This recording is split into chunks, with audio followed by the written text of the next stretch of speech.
Hey, everybody. Welcome to Locked On Lakers for Friday. Brian Kamenetsky, Andy Kamenetsky. Lots to get to today, including some early low-key worries expressed by ESPN about the Lakers this year. We'll respond to those and then maybe put out a couple of our own, as well as letting people know some things we think aren't getting enough attention on the good side, plus some early leaks about what COVID protocols might look like for the NBA, how that might impact the Lakers. We'll do all that next.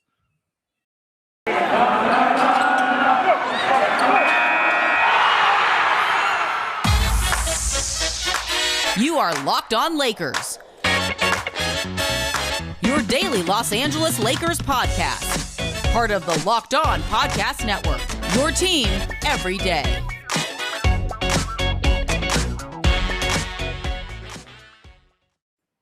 Want to let you know, Friday's Locked On NBA podcast, Nick Engstad of Locked On Mavericks and Adam Mares of Locked On Nuggets. They power rank the week that was in the NBA. Follow the Locked On NBA podcast today, wherever you get your podcasts. So, Andy, we've reached that part of the offseason where everybody's sort of taking an assessment of where everybody stands. Most of the teams are pretty much intact at this point. Everybody's made their moves. Tell that to the Nets, Brian. They keep adding former All-Stars. They've added 2 in one day, Brian. Paul Millsap and LaMarcus Aldridge, who, I mean, it's great to hear, if a little bit surprising, that he's been medically cleared. I can be honest, I missed the Aldridge thing, the Millsap thing. It's funny. How much help does Paul Millsap need? Oh, can't Bruce Brown get a title on his own? I was in the back of my head while all of this, and we'll get to the strengths and weaknesses thing here in a second. But for as long as this DeAndre Jordan thing is live, and it looks like the Lakers might be in the market for a center, Definitely looks like he's getting bought out. I'll tell you that much. Right, and so I was sort of hoping that Millsap would kind of hang out there. It's like, okay, I like Gasol. I'd like Gasol to stick around. I'm okay with Gasol. We've talked about it. If it's not going to be Gasol, I really don't want it to be DeAndre Jordan. And now not only is it not going to be Millsap, it's actually increased the likelihood that Jordan is going to be on the market. I should correct myself. I don't think LaMarcus Aldridge has officially come to an agreement yet with the Nets, but according to Shams, they are the front runner. People may recall he actually was going to be on the team last year when this heart issue resurfaced with him and forced him abruptly to retire. So again, wish him the best. It's a little bit surprising, but either way, yeah, it is looking like DeAndre Jordan's time with the Nets, if nothing else, is decidedly borrowed. Yeah. That one made me nervous, not so much because I think that pushes the Nets over the edge, although Millsap's a good player. Yeah. He will help them.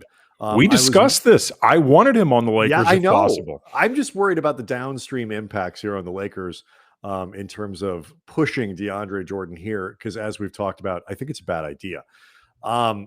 So we'll see how that goes. I think they might want to keep DeAndre around. Two can play this game, Pelinka, but you don't have to. It's not mandatory. That's a good point. Just because you can doesn't mean you should. So that's actually going to be a theme of something that I want to discuss later on in the show here. All right. So ESPN has a pretty interesting story that came out this week that talks about under the radar concerns for really the biggest title contenders: Brooklyn, Milwaukee, the Lakers, Phoenix, teams like that, Golden State. And the one that they came up with for the Lakers doesn't sound like a under the radar thing for Lakers fans, because it's something we talk about a ton. But I guess if you think about it kind of on a national level, like how, a fan in Milwaukee, for example, might think of things, it might be more. And, it was written by Dave McMenamin, a great writer there. And he talks about how much AD is going to embrace playing the 5. Obviously, this is a discussion that we've had a lot, Andy. I'm still kind of struggling with this a little bit. What do you think is the right number? What is the right way to think about it? Is it a certain amount of minutes? Is it about when those minutes come? I think I have an idea, but I'm not sure there's a consensus on this yet. Well, I think in some ways it's all of the above, because I think it is hard to completely disentangle all of those things from each other, because in some ways, it's a butterfly effect in terms of how one decision affects the other. In looking over some stats of Davis last year, over at Cleaning the Glass, this was legitimately shocking. And I preface this by saying, it can be, in today's positionless era of the NBA, a little bit difficult to pinpoint exactly what position somebody is playing at all times. And, Right. Sometimes this can be semantic-y, blah, blah, blah. That being said, according to Cleaning the Glass, a very good, very, very good website when it comes to breaking down this type of data, Davis played 91% of his minutes last season at the 4, That's it, 9% at the 5. I'll tell you this much. That's not a ratio that works. Correct. And that lines up with most of the things As according that I've to seen and I've read. Because the season before, it was around 40%. Yeah, it was 60-40 for the split, 60 for the 4, 40 for the 5. It's got to be much closer to 60-40. And you could make the argument with this team, the way it's currently constructed, it might be closer to an actual coin flip. Yeah, I think, the answer from fans would be 100% of the time. Like, when Anthony Davis plays basketball for the Lakers this year, he should do so as a center. And when he sits, that's when you put Dwight out there. Maybe, occasionally you put the two of them out together. So, but we're, heavily tilted, 80-20, where 80 is the 5, and, because the numbers really speak to how successful the Lakers have been. Their most successful lineup last year by far included AD at the 5. Out, it was McMenamin pointed this out. It's LeBron, AD, Caruso, KCP and Schroeder, and like they outscored their opponents by 49 points per 100 possessions. Now, granted, small sample size and all that, but that lines up with what happened the year before. It's so a lot of the a lot of this just kind of lines up to show they are a better team when he plays the 5. You add in a couple other things here. You alluded to it. The personnel this year is lined up much, much more in terms of the big 3 to put a premium on the kind of space that can be created. I don't mean just spacing in terms of shooting, but I just mean getting people out of the paint. That can be created by having Davis at the 5 without a center on the floor, if he doesn't want to call himself that. Just you add Russell Westbrook to the equation, and it becomes that much more important. You have Gasol, it makes a little bit of sense there, but the big 3 plus Dwight Howard, that is a squished together little floor. I mean, here's to me, I think ultimately what this comes down to, and this is something actually I've come around on the idea that everybody who's had a pair of eyeballs has known that Anthony Davis is better at the 5. The Lakers are better at the 5, but during his first season with the Lakers, I thought this was in some ways an overblown talking point. Mm-hmm. I've come around to the idea that this is actually really important, and particularly with this roster, because ultimately it's not that the Lakers can't succeed with AD playing a big chunk of minutes at the 4, but it makes it a hell of a lot more complicated. It's just a layer of complication that is only happening because this is Anthony Davis's preference. In a world without preferences, in a world without politics that comes with superstars, franchise cornerstones, all that stuff, you would have Anthony Davis playing the majority of his minutes at the 5.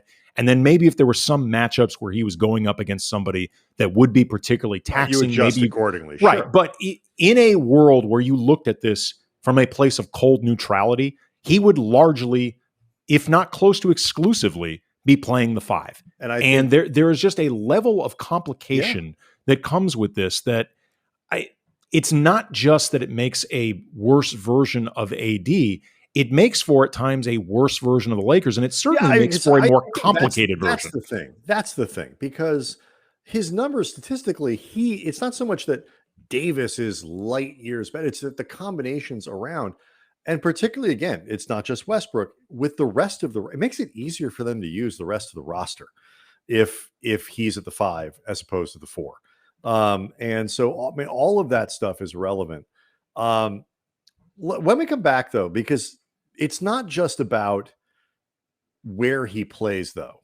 I think we've gotten very hung up on the where and less, and don't spend quite enough time talking about the how, because the how is critically important with Davis and was a massive problem last year. We'll do that, and then I will point out a couple of actual genuine, maybe under the radar things that I'm a little worried about with this team.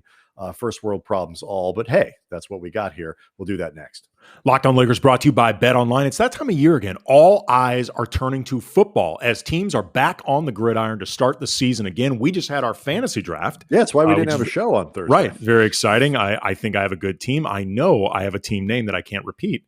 As always, Bet Online, your number one spot for all college and pro football this season. So get your updated odds, props, contests, including online's biggest $500,000 NFL mega contest and the world's largest $200,000 NFL Survivor contest. Open now at Bet Online. Go to the website, use your mobile device, sign up today, receive your 100% welcome bonus. You cannot really do much better than that. So be sure to take advantage of the opening day super promo. You make a bet on Thursday, September 9th, the season opener against the defending champion Tampa Bay Buccaneers and the Dallas Cowboys, my wife's team.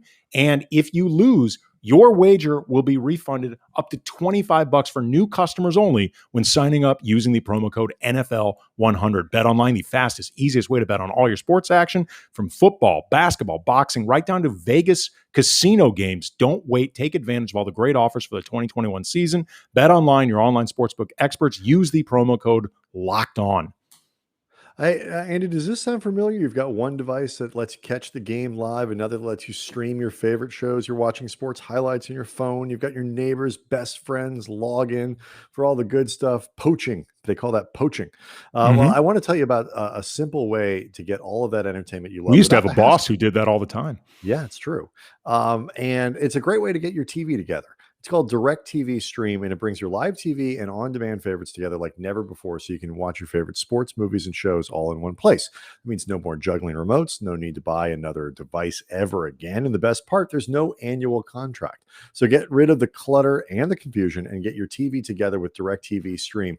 You can learn more about it at directtv.com. That's directtv.com. A compatible device is required, and content varies by package. By the way, I'm not going to say his name, but it was Greg Bergman. So we've spent a lot of time talking about where Anthony Davis ought to play. It's really important to emphasize the problem last year with AD wasn't the 9%, 6%. I've seen everything down from 6% to 9% to whatever that he spent at the 5 as opposed to the 4. Those things matter, and it cannot be that low this year. It just can't. I agree with you. He's got to play better, though. I don't care if he plays point guard. Like, he needs to be a better version of himself at whatever position, because it wasn't just the injuries and the parts where he wasn't hurt. He didn't play at the level right that is expected of him, that should be expected of him. He just wasn't that good. He wasn't terrible. He wasn't a scrub, but he wasn't Anthony Davis. And the Lakers need him to be an elite player this year. We talked about it with Michael Pina the other day. I think things he now hated Michael Pina. Yes, but they shouldn't be. Just because he disagrees with you about Russell Westbrook doesn't mean he's wrong about his analysis. This almost feels set up for Anthony Davis to really get out there and kind of shine. You have Russell Westbrook who can set you up. You have LeBron James who can set you up. I was on with Josh Lloyd, runs the fantasy podcast here on the network, and we talked about that. I think on his Friday episode, like, the guy who should put up the best numbers statistically, shooting percentage, points per game, that kind of stuff, is AD. It's not Russ and LeBron. Yeah, I agree with that. I mean, AD is the guy that I think makes this team, with all acknowledgement of all the different things that make LeBron and Westbrook completely unique forces in their own right, incredibly special players. Anthony Davis is what makes the Lakers different. Like, different in a way that becomes incredibly complicated to deal with. Like, he, defensively, when he's bad at his best, offensively, AD is like that true difference maker in like the most literal sense. They become a different team. Like in a lot of ways, Westbrook is like, if not doubling down on LeBron's presence, it's like 1.5 times LeBron, which is amazing. Like the idea of 1.5 LeBrons out there, 1 3/4 LeBrons out there, that's pretty awesome. AD, though, is something completely different, and in a lot of ways, not replicated across the entire league. Yeah, I agree. I totally agree. And they need that. And, Russ. Plus, he's the youngest guy.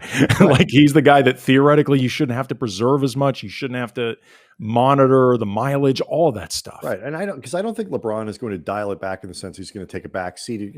I think they hope he'll play fewer minutes. But, he's going to do LeBron stuff while he's out there. Russ, I actually think, could dial it back in terms of his usage.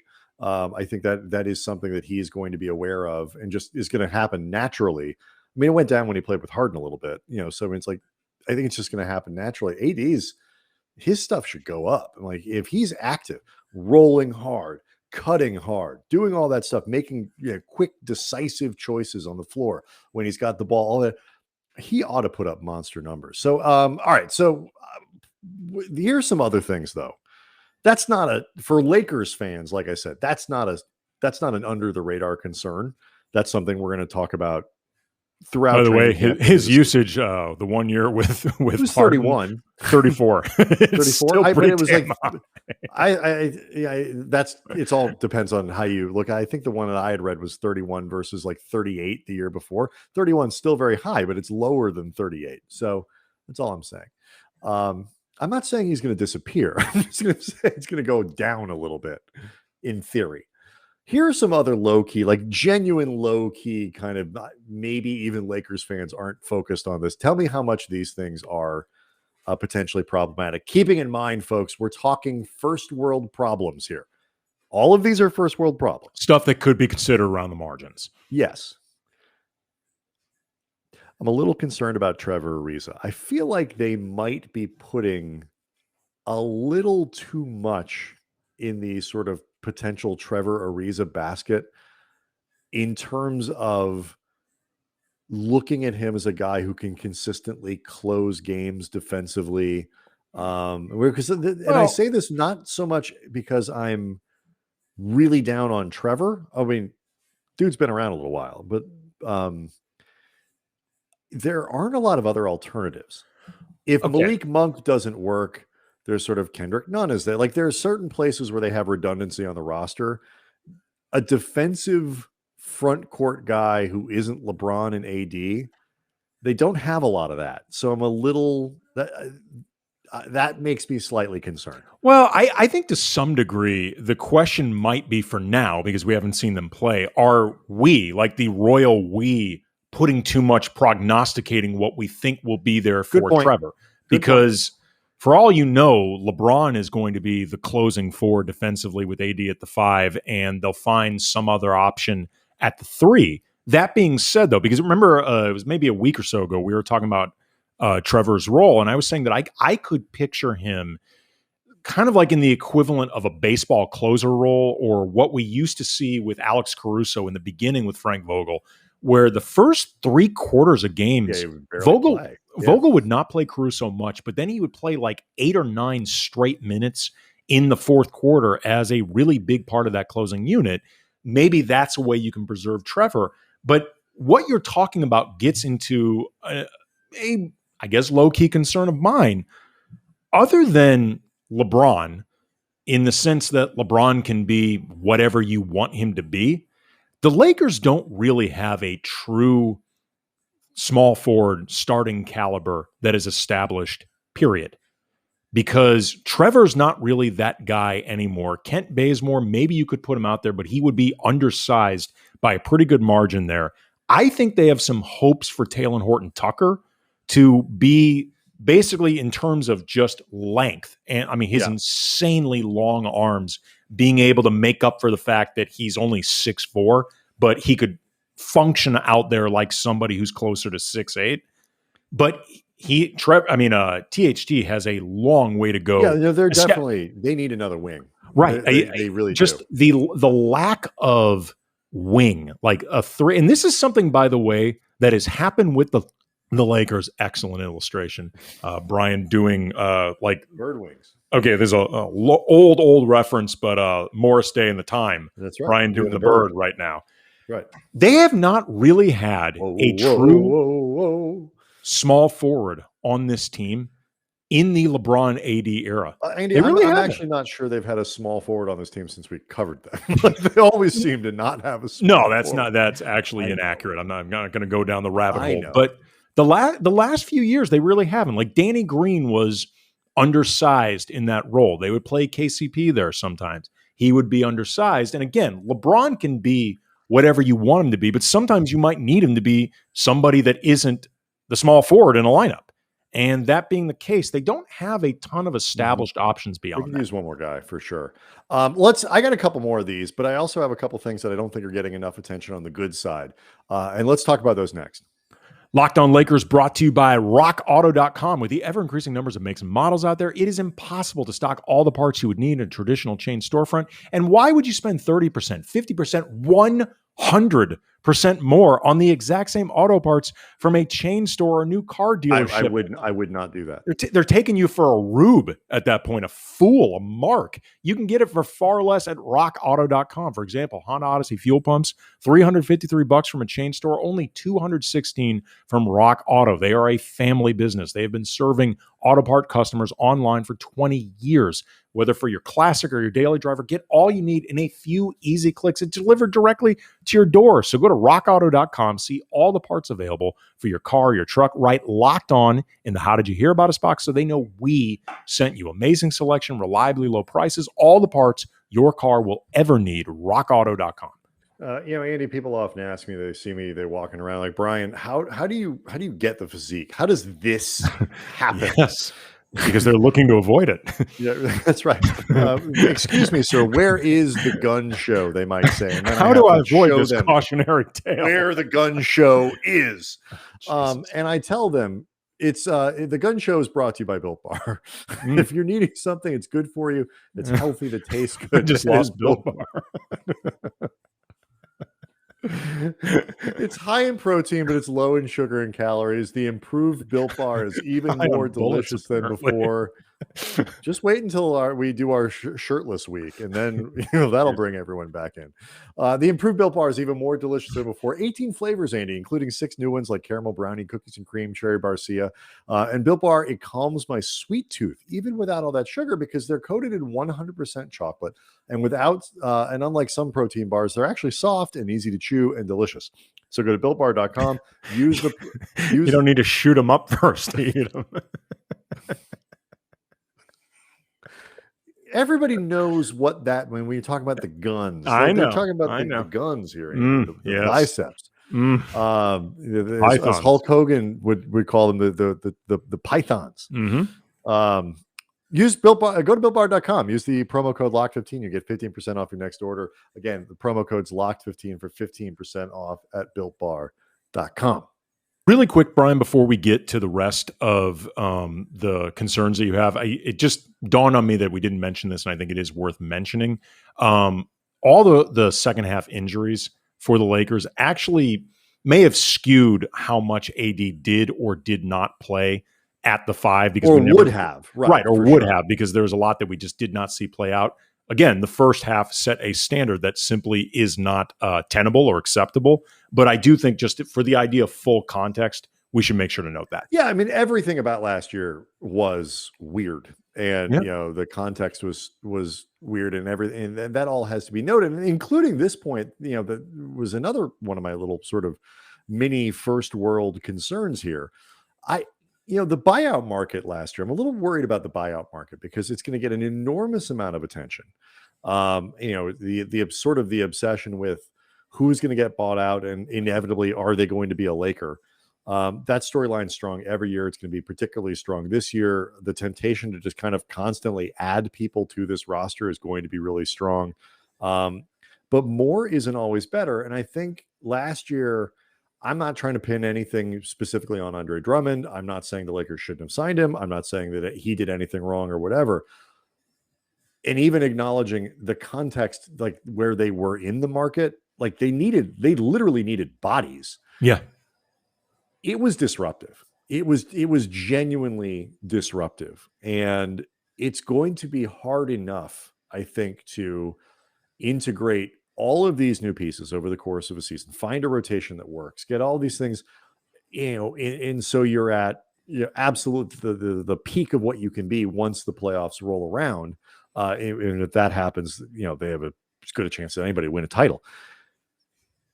I feel like especially depending on the players, there could be a lot of guys out there who are sort of have a little bit of a fool's gold thing to them, which is pretty normal in the buyout market anyway. But it's sort of like DeAndre Jordan. Just because you can doesn't mean you should. And unless it's sort of fringy, marginal people that, it doesn't, if they play him great, if they don't, it doesn't matter. Or somebody who's just so good that you kind of can't ignore them. I really hope the Lakers kind of are careful and very thoughtful about the buyout market this year. So that's just a little thing that I'm kind of looking forward to going, I'm not this year in particular. I would like them to be very careful. Again, first world problem, like adding to your roster. But it's just something I was thinking about today. Well, like you mentioned, most of the time buyout guys are crapshoots. Then again, the Lakers in the championship season, Markieff Morris ended up far more than you or I ever expected, a pretty big part only in the bubble, though. But that's, to that point, he was actually terrible. Right, but it doesn't matter. Markieff Morris made a difference in the playoffs that neither one of us expected at the time. Blake Griffin, by the way, was very good for the Nets last year as a buyout candidate. That being said, it is often a complete crapshoot. And I think just the biggest thing I would have as a takeaway, again, context changes a lot of it. Andre Drummond and Anthony Davis actually played better together than I think a lot of people remember it, but they never got a chance to really do the thing together. I just think ultimately it's about making sure you're bringing in guys, for very specific purposes. And is everybody on board with those purposes? Right. How disruptive is the thing that we're doing? The last thing that sort of low-key concern that I have before I want to mention a couple things, maybe we'll do the COVID thing next week. Free throw shooting. I'm a little concerned about free throw shooting, particularly if Anthony Davis doesn't bounce back into his normal form. He was in the 70s, mid 70s, low 70s, I think, actually last year in terms of his free throw shooting. Normally is an excellent free throw shooter, up near, high 80s, mid 80s, high 80s. Was not good last year. If he's not good again, and that seems to be some sort of backslide, whatever, LeBron has become kind of a fringy, high 60s kind of guy, not awful, but not great. And Russ is either in the mid 70s or the mid 60s, it seems like now. He kind of bounces around crazy. That means if that's the case, you could have a scenario where all three of the guys who are going to shoot the vast majority of the team's free throws are sort of 75% or less. Like you go back to the championship season, AD basically supported the team's free throw shooting by himself. If he's down in the 70s this year and all three of your volume free throw shooters are not that good, that could be periodically problematic. Yeah, I agree with you to a point. I think you can focus on AD's free throw shooting. I would not focus as much on the percentage because he was 74% last year, which is really low by his standards. For his standards. But by any sort of normal prism, that's not problematic. What was problematic was that he took only 6 per game rounding up. Mm-hmm. And that's extremely low for Anthony Davis. I think that's reflective of what we were talking about before. He just didn't play that well. Right. I think that's actually the bigger problem than the percentage, was the idea that he was not getting himself to the line in the first place. If he's taking 3 or 4 fewer free throws than you otherwise might expect per game, that's a bigger problem to me than the actual percentage, as long as the percentage doesn't fall into the 60s or below. Like, no, for most big. I agree with you. Most big men, you would take 74, but 75% in a heartbeat. but I don't. But yes and no. But to channel our friend Darius Soriano, yes and no. Yes, in the sense that that's a good percentage for a big man, but it's not a good percentage for Davis. And when you put the three of them together, like part of what makes Anthony Davis special is that he is an excellent free throw shooter in addition to all that stuff.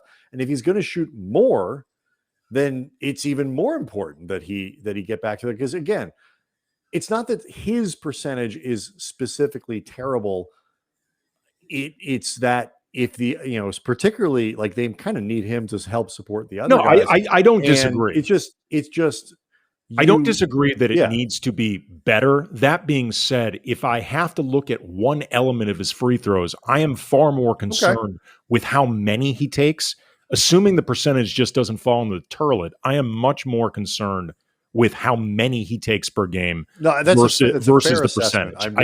I actually think both. If it's if it stays at 74%, but also stays at 6 rounding up, I'm going to be way more concerned about the 6 than the 74. Yeah, but the collective free throw percentage for the big three is going to be something to watch for the Lakers. Look, man, the pattern for what it's worth, they're going to take probably 85% of the team's free throws. The pattern for what it is worth with Russell Westbrook, it's every other year, like really going back to 2018, 74%, 2019, 66%, 2020, 76%, 2021, 66%. He's due for actually a year in the 70s, much less maybe reverting back to the form when he used to be in the 80s. If Westbrook gets back to the 70s and Anthony Davis is in the 70s, I think they're actually fine. Here's the thing. I'll go one step past that. If Davis is back up in the 80s, where he historically has been, and Russ can be in the mid 70s, and LeBron can just sit around 70, you flip that completely around. Sure. All of a sudden, something that I'm worried about becomes like, oh yeah, here we go. Look, the guys who are taking 80-something% of the free throws are hitting them at a rate that Lakers need to get points in transition, points around the basket, points at the free throw line. Because 3-point shooting is not always necessarily going to be reliable, especially with those three dudes or whatever. That's where that formula was successful for them when they were going well. And so those are things. Before we go though, I do want to mention a couple of things that I actually think aren't getting enough good attention, because some people don't think we're just all negative here. Low-key good stuff. For all the emphasis on shooting, Andy, I think the Lakers have many more guys this year who can generate their own shot. Yeah, that's important. LeBron, AD can generate his own shot, no question. Westbrook, they tend to be put the ball on the floor, get to the rim, but he's kind of hard to keep away from the basket when he wants to. Kendrick Nunn, Malik Monk, THT. Out of respect, I'm going to say Carmelo Anthony, although I don't necessarily know I want him to be doing that all the time, but every so often, you need a guy to go get a shot. He can do as Mike Richmond pointed out when we did the preview, Locked On Blazers host, when Melo finds the mismatch in the post, and he's pretty good at finding them, it's typically younger dudes. Mike described him as an ageist. He will go to work. Right. And he goes to work really effectively. And it can be effective. And so but do I want him iso? But the point is he still, I think, is a guy who, at the very least, shot clock running down, he can go get a shot. Mm-hmm. This is important. The Lakers have been short on that. Yeah. For the last couple seasons. And, they have more ball handlers, which is something we've talked about a lot. They certainly have more perimeter shooting in theory. And that's something we talk about a lot. But just guys who can put the ball on the floor and go get a shot. It is an important part of a half-court offense, particularly, I think, in the playoffs, when things can get a little mucky and a little more bogged down. You can't just do everything that you want to do in the smooth, slick way. Having more guys who can do it, I think, is it also is makes useful. You just less predictable to defend. If you know there's only a couple guys on the team who can get their own shot, it, especially with the clock running down, makes it way, way easier to defend. So that's something I was thinking about. And then, we spent a lot of time talking about what is the defense going to look like. Obviously, a lot to determine there. They're not even in training camp yet. One thing that I think will be very useful for the team, I expect them to be a good rebounding team, but in particular, all three of their big three are excellent rebounders. Yeah. And when you think about a team that wants to get out in transition and push, a team that wants to, have, catch, outlet, whatever it might be, or catch, get rebound and go themselves, to have three guys, two, hopefully you're sort of quasi center, a forward and a rebounding guard. I just feel like that is something that can both help them defensively, but particularly offensively. And is part of the skill set of the big three that I don't think has been talked about enough, that all three of those guys are really good at that. Before we go, I used to write about this a lot when we covered Kobe during the second half of his career. Mm-hmm. I think the most underrated part, underappreciated part of Kobe's skills as a player was his rebounding. He was an outstanding rebounder for his position. And there's something to be said for when both your team's best player, but also the guy who ultimately has the ball in his hands most often and dictates the offense most, is a really good rebounder. I think there's something to be said for the way it affects your offense. I think there's something to be said for the way it affects your mentality. So as you point out, three guys, your top three guys, all good at that. I think that can really, really set a tone for this team that's going to be really, really beneficial. Yeah, and ultimately you put it together, like you start making these lists of things that are concerning versus things that are like, your team's going to be good at. The Lakers, the ratio here is really outstanding, which is why most people have them in the finals against the Nets. And at worst, they're probably going to be the second favorite. The league won't even have to work that hard to rig it. Yeah, they really, game 8, game 9, do what you got to do. We are going to take Labor Day off, correct? That is the plan? Yes. Yes. We will not be laboring on Labor Day, but we'll be back Tuesday. Yes. All right. Everybody have a great weekend. See you next time.